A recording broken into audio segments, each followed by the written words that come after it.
let me just go further to the next one.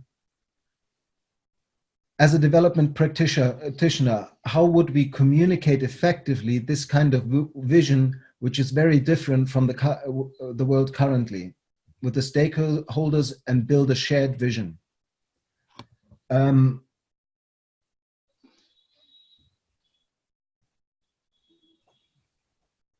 If you've had time to look at my book, you will see that in my book, there are 250 questions.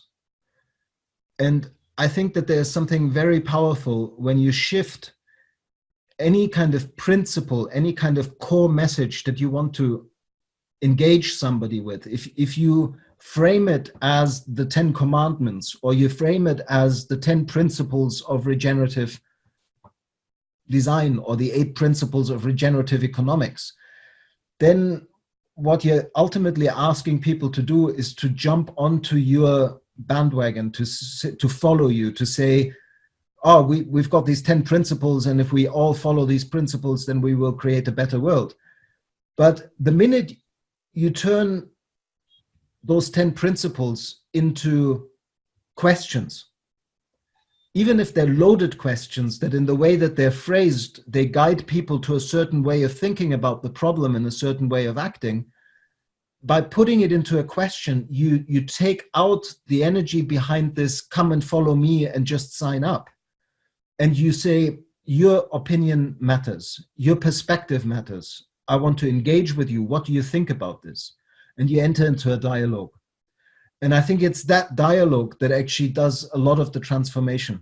So for me, being a regenerative practitioner is mastering the art of asking questions and becoming very, very skilled in facilitating multi-stakeholder dialogues that have people from all sorts of perspectives in the room, and inviting them into a space where you bring people together around a shared issue, a shared problem, like climate change, and then you acknowledge that there might be different points of view in the room, and you invite people into understanding that diversity, just as in other biological systems, diversity is the core source of creativity, innovation, and evolution.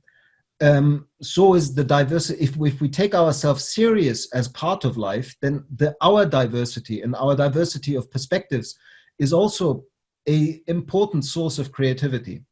So for me, what I've experienced, that sometimes what happens when you do that, people talk from their professional roles, from their academic roles, from their business roles, and they say one thing. And then when you engage with them in the tea break or in between the group conversations, and you talk to them about their children and about what they really want out of life, and then you ask them almost the same question, suddenly they say something completely else.